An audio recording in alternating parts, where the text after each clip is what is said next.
What's up, fam? It's Pastor Mike with you. Listen, I've got a question. How much is your future worth? I mean, really, how much do you value your own particular destiny? And then that becomes a question of investing. How much is it worth investing in? You know, they say in life that you only get out of it what you put in it. So what if I were to tell you that I can help you get more money than you've ever gotten before, have more happiness than you've ever had before, and have more peace than you've ever had before? I want you to join me on my coaching platform called The Wisdom Blueprint. The Wisdom Blueprint is simply the what to, the how to, everything you need to know to have more joy, to have more peace, to have more money. Join me on The Wisdom Blueprint every month. It's a monthly subscription, no contracts necessary, cancel at any time, and get the insight, the intel you need that will take your life, your ministry, your business to the next level. I'm talking about The Wisdom Blueprint. Sign up today.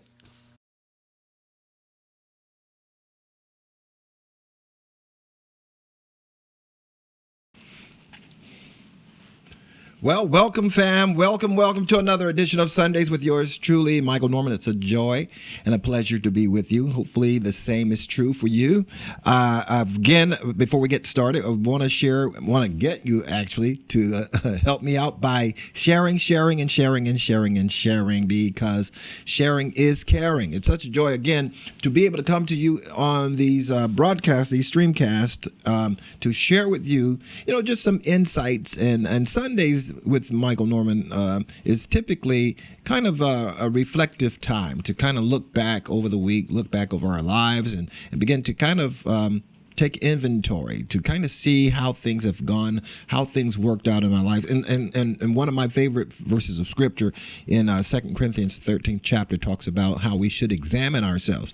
That should become a norm. It should be something we do on a fairly regular basis. Every now and then you need to pull to the side of life, pull to the side of the road, check out your life, how you've been living, what you've been thinking, what you've been believing, how you've been acting, and how has it had a particular impact on your life? How has it specifically affected your quality of life? Because again, I'm of the full conviction that Jesus says, I have come that you might have life, and that more abundantly. A lot of us have settled for having church more abundantly, and to the neglect of life and learning how to navigate through life, through its ups and downs, its challenges, ins and outs, things of that nature. We've kind of went astray in some ways, and I know that's counterculture because people love to have church, and there's nothing wrong with that. But when it becomes the main thing, then the main thing that God intends gets pushed to the back. Ezekiel, in his prophetic writings in the Old Testament, talks about how that God comes to Israel to deal with their iniquities and how they've fallen away from the things that he's commissioned them to do and to be. And as such, he basically rebukes and chastises Israel to the extent that he leaves the church. Now, that's tragic. But what's even more tragic is after he's left the church, they carried on as though he'd never left, like nothing's ever to even happened. And that's even more tragic because now we've gone on without him. We can do this. We know how to have church. And as such, we left the actual head of the church behind. And so the issue for me personally is so that we can have a more rich, a more productive, a more benefiting, and full life. That yes, we go to church, yes, we pray, yes, we seek the Lord, and nothing's wrong with revival from time to time. But if it's to the neglect of spending time with your wife, your kids, your husband, your loved ones, and things of that nature, because at the end of the day, when you're on your deathbed and you're taking your last and final breath, you're not going to wonder how the revival went. You're not going to be asking, did the anointing fall? Or you're not going to ask any of those things. The only thing you're really going to be concerned about, and trust me, I know, I've been there several times. The one thing that you want to know is, number one, that your life has been impactful. The one thing you want to be aware of is where your kids and what state are you leaving your legacy in? What state are you leaving your children, your family? What kind of legacy are you leaving for them? And that's when the rubber really, really hits the road. That's when the rubber meets the road. That this is the things that life is all about. These are the real essence of life itself. How much have I been a source of guidance, of love, of fidelity, honesty, and loyalty? How much of that have I truly exhibited in the life that I had? Because at the end of the day, everybody gets 2 days. One is your birthday and the other is your exit day. Everybody gets one of those. Either now or later, you're going to have one. So you can't escape that. The Bible says every man born of a woman is appointed to die. Now, that's not depressing, because we're not talking about you're going to die right away. Hopefully, you're going to live a fruitful and productive life. But at the end of the day, we all get an entrance and an exit date. But the thing that means the most is not your birth date or your death date, but the dash that's in between. What does that stand for in your life? In your memory, when you're gone, what are your children going to remember about you? Is it going to be, how loving and kind and compassionate and giving you were, that you were a woman or a man of integrity, and that you stood for something and was willing to lay it all on the line for what is right, what's honest, what's true? You're not going to be swayed by what's popular and maybe what's trending. Or are you going to be known as, well, they were never there. They were always gone. There was always something that took my parents away, whether it was revivals or whether it was workshop, whether it was conventions. It was always something dealing with ministry to the neglect of their own family. Billy Graham, that famous and probably one of the most effective, I guess you could call him a revivalist. He preached to thousands of people annually, multiplied thousands of people. But in his last days, when he realized, I can't travel around the country and around the world and preach and teach in the way that I used to. I'm coming to, as they say, the golden years of my life. And that's when you usually take a look at how much have your life meant, and how much of an input and a significance has your life been. Every one of us at some point in time, we get to an age where we want to know, why am I the way that I am? Who am I? This is a very, very significant question one should ask themselves from time to time. Who am I? Because again, you could get swept up in the wave of popularity and trying to get more likes and more clicks, till you can literally lose yourself. The Bible talks about, what does it profit a man to gain the whole world only to lose his soul? That's not to say that he dies and goes to hell or anything, but what it's saying is that he lost his direction. He lost his purpose and lost his meaning, because he was chasing things and material and fame and all of this sort of thing. And once he's gotten those things, only to realize they don't satisfy in the way that he thought they would. If I get more likes, if I get more clicks, if I get more money, nothing wrong with any of those things in and of themselves.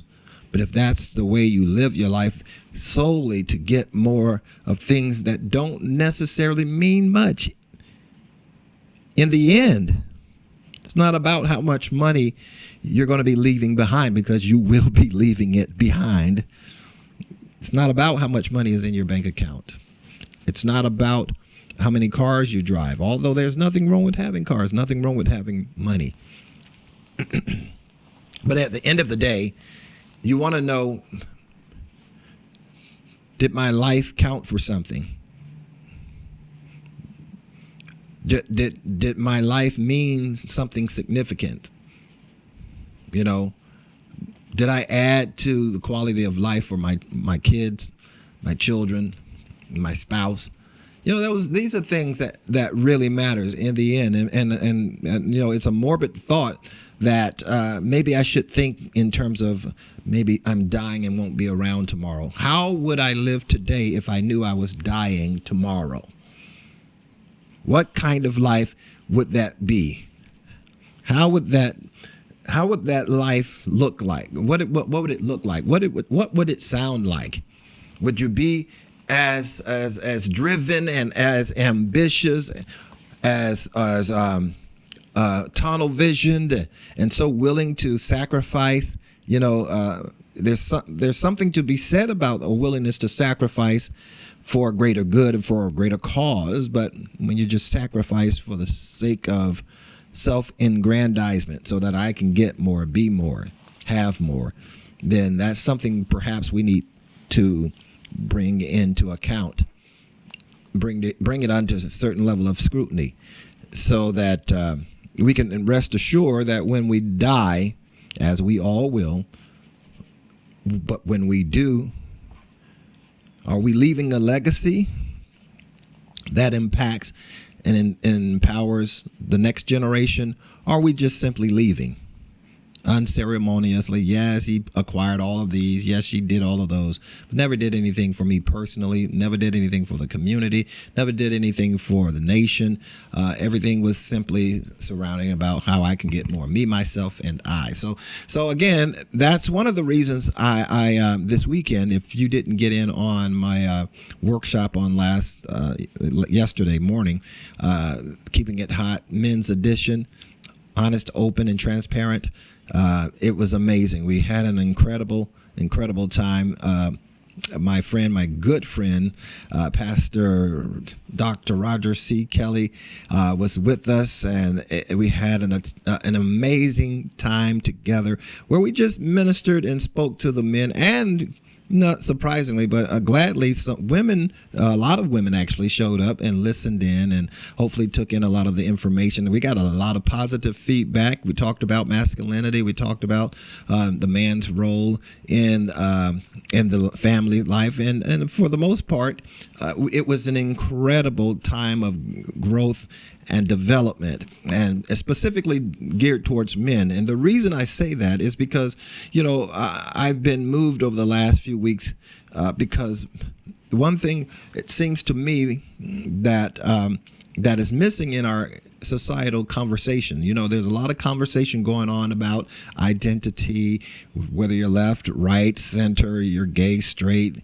tri, you know, the whole gamut. There's a whole lot of conversation going on in the world, and the one thing that seems to have gotten lost in the sauce is the idea of manhood.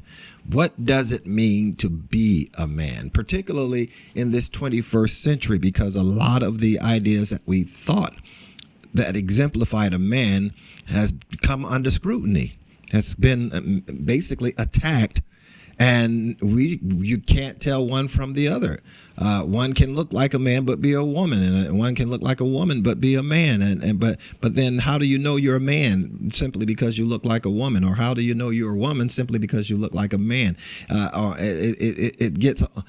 Can you see? It's a minutia of ideas, thoughts, and perspectives that basically genders some a level of confusion. No, we've kind of lost our way when it comes to identity, and you know, and not to mention how we politicize the whole concept of identity. You know, it's kind of crept into our politics, and if you're not this, then you're not a part of us, and if you're not that, then you're not a part of us, and we're against you, you're against us, and it's just gotten completely distorted and distorted because at the end of the day, we've lost this sense of unity, that sense that says that we're in this thing together.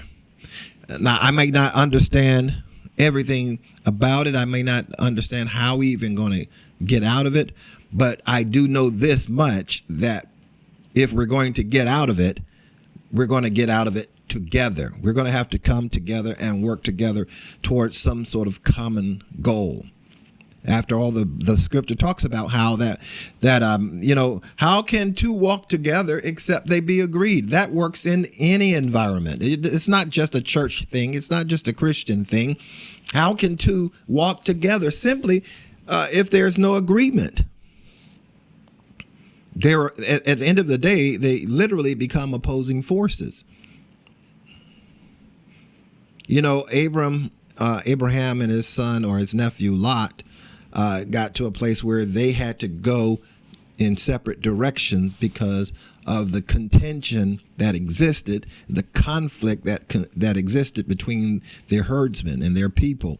And he says, well, in order for us to be effective and not basically destroy one another, we're going to have to split and go separate ways. Now, you choose left and I'll go right. But if you choose right, I'll go left. And the story goes on and on. The point I'm making is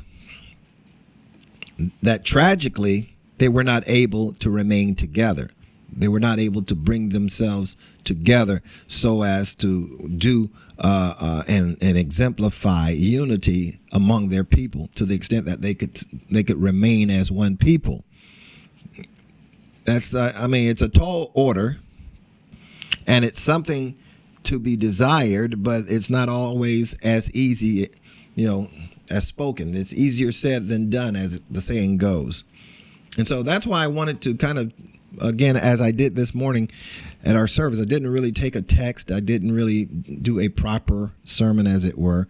I just wanted to be able to share from this idea that, again, there has to be a time when we go back and we do kind of like, an accounting. Go back and look at what it is we've embraced, and how has that impacted our present day living? Has it been to our detriment or to our betterment? Are we the better for it, or are we the worse? Because periodically through time, you have to be willing to stop long enough to take an account for how well we are doing life. How well am I doing life? And how well am I doing life in its totality? Not just my ministry life, but my family life, which at the end of the day, I don't know how many people still celebrate the fact that family is the highest order. Now, a lot of people talk about it in terms of politics, whenever they're caught in a scandal, and, in order to avoid, embarrassment, they retire so that they can spend more time with their family. I'm not talking about that. I'm talking about literally having such a high regard and a high level of honor for what the family represent, that everything else is secondary. Everything else pales in comparison, because, again, what matters in life is what you really consider at the point of your death. When you're about to pass away, you're breathing your final breaths. What are the things that are going to be at the forefront of your mind? And I submit to you that those are the things that actually matter. Those are the things that actually matter. The things that you've done. Have you added value? There was an old song that used to say, if I can help somebody as I travel along, if I can bring beauty in a word or song, if I can show someone that he's traveling wrong, then my living will not be in vain. And so at the end of the day, that's where it's more about how we've put out, how much have we given of ourselves than what we've received. At the end of the day, the scriptures again tells us that it's more blessed to give. The blessing is in the ability to give. How much can I give of myself to an individual, to my wife, my husband, my children, to a particular cause, something that empowers our community or our society, there's a time where we've got to get back to a level of sobriety where we're not so success driven. And trust me, I'm not against success. I'm not against prosperity, but not at the expense of losing our own soul. What does it profit a man or a woman to gain the world but lose their soul? In the end, do you actually win? All right. Well, that's why I want to make this offer. There's usually a cost associated with this, but of recent, I want to make this available to anyone who requests. If you are there was going to be a cost, and I'm very leery in doing this, but I want to make this available to as many people as I possibly can. And if you can be a blessing financially to this ministry, I'm going to give to you, I'm going to get this into your hands, a copy of our Keeping It Hot webinar. It was recorded live with myself and Pastor Roger Kelly. We had an amazing time, and that actually had a Q&A period. So we talked about and field questions from the audience, and it was really an amazing time that we had. It's one of the best webinars that I think I've done, maybe with the exception of Algorithm of Wealth. But this, again, what use is it to have wealth if you don't have health in your own family, in your own personage? So I want to make this available to everyone, and I'm going to ask you to be prayerful about how what you would want to sow in this ministry to get your copy of Keeping It Hot Men's Edition. You can do that three ways: Cash App, $MNMinistries, PayPal at MichaelNormanMinistries at gmail.com. That's the email you'll have to use on PayPal. You can also go to Michael Norman Ministries. I don't have it listed up here now, but you can go to MichaelNormanMinistries.com. And if you want to become a partner, I think it's here. Yeah. If you want to become a partner with Michael Norman Ministries, you're more than welcome to do that. At my website, you can either become a monthly partner or a one-time gift. In either case, we are going to send you a copy of Keeping It Hot Men's Edition. So do that today. You be prayerful about how much you should give, how much it's worth, how much you're worth in terms of the investment, and we'll get it out to you. We won't put a particular dollar sign. Yesterday, I did say during the meeting that we would send out, we did offer my latest book that is actually, I'm excited about this one too. Now, for anyone who's going to donate $100 or more to this ministry, we're going to send you an autographed copy of my latest book. I'm excited about this because, again, it's part and parcel of helping to equip you, to establish you, to empower you, so that you can avoid a lot of the pitfalls and the pits of life that happens around us. And so this book is birthed out of my own life. That might have been 12 years myself in the making to get this book done. 12 years from the time I began it until the time I wrote the last chapter. 12 Things That Ruin Relationships. A Guide to Knowing When It's Safe to Love. This is probably one of the most powerful writings that I've done. Certainly one of the most powerful writings I've done, because it's my first book. And I'm excited about this.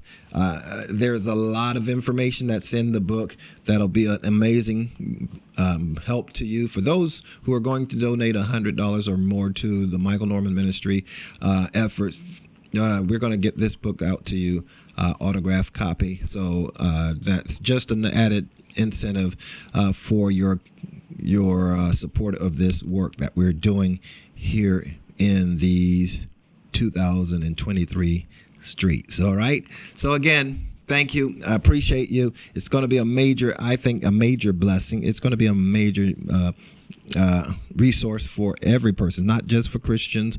It's for anyone. If you want to know how to have more effective relationships, trust me, I literally, my wife and I, when we met, we were complete strangers when we got married, complete strangers.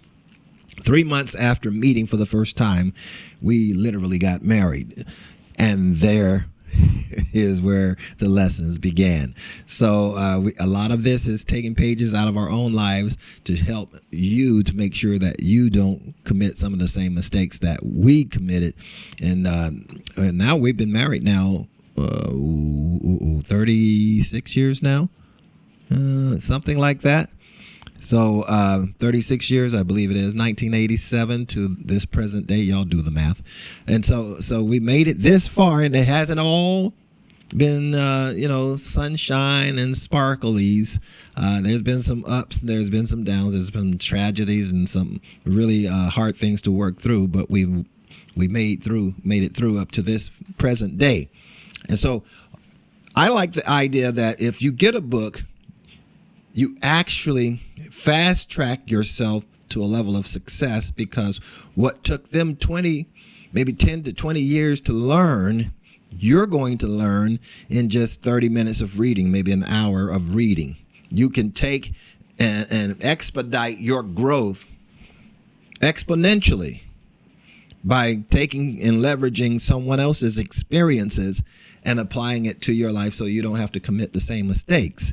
And so that's the power of books, that it literally gives you a hyperlink to the next level of your life. So I want to make sure for those who are sowing a gift of $100 or more to the ministry of Michael Norman Ministries, we're going to make that available to you as well. And of course, for anyone who wants a copy, we're going to send this out to you.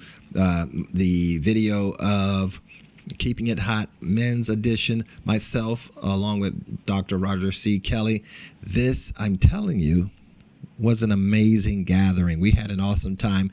It was heavy. It was heavy, heavy, heavy. And I think you'll be blessed by it. And that's what I really wanted to share with you today on today's broadcast. And I trust that you will take advantage of these offers, because again, it's your support that helps the ministry to continue move forward. But in the process, I never want to take anything from anyone without offering something to them. You know, I'm not simply here to just tell, gimme. I want to have an opportunity to sow something into your life. I understand it is more blessed to give. So anytime you give, we want to give something perhaps that I believe even outweighs the gift or offering that you may even give to this ministry. Because again, you're in just the book alone, you're talking about at least 30 plus years of marriage and trying to get it out and work it out and get it right and that sort of thing. But if you listen and take heed to what's in the book, you won't have the same troubles. Now, how much is that worth? In Keeping It Hot Men's Edition, understanding 3 things. I'll give you these 3 things and then I'm going to wrap it up. But there are 3 things we talked about, and I've said it before in perhaps some of my earlier teachings.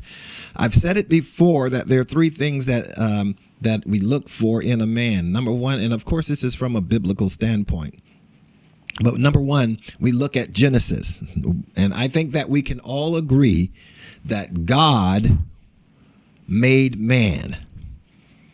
He is the designer. We are the design, but he's the designer. He's the author. We're the book. He wrote he's the architect of everything that is. Okay. So we can all agree about that.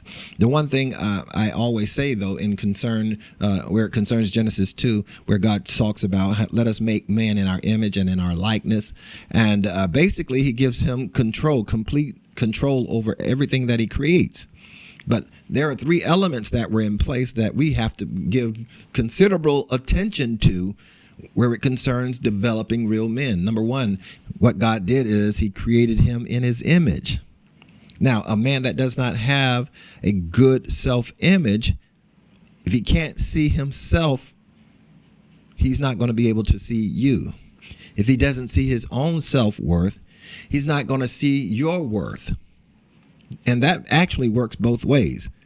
Anyone that does not recognize their own value will not be able to recognize the value in anyone else. In the same sense that a man or a woman that doesn't love themselves, it's going to be difficult for them to love you. You can't ask them to give you something that they don't have. You can't ask them to take you someplace they've never been. So a place of love and a place of indulgence, a place of tolerance, a place of compassion. If they've never experienced that, they can't give that. If they've never seen, they can't model what they've never seen. Okay. So again, number one, the man is made in the image. He's got to have a good self-image. Number two, he put him in the garden, which means he put him in the presence of God, the spot, the present, and the presence of God. Okay. You put him in his presence. So a man that doesn't acknowledge God as his supplier and his source, and that doesn't have a healthy recognition of the fact that all my help comes from the Lord. Everything that I have, God gave to me. If he doesn't recognize that, that's another telltale sign. So number one, a good self-image. Number two, in the presence of God. And number three, the third thing that God gave man was a job. And I know this probably goes without saying, but let me say it anyway, that a man that will not work is a man that deserves to be left alone. Because remember, in Genesis, when God recognized that he had his image, he was in his presence, and he had a job, he says, it is not good for this man to be alone. If he's got the image, he's got the presence, and he's willing to work, and he's a hard worker, he says it's not good for that man to remain alone. However, the reverse is also true.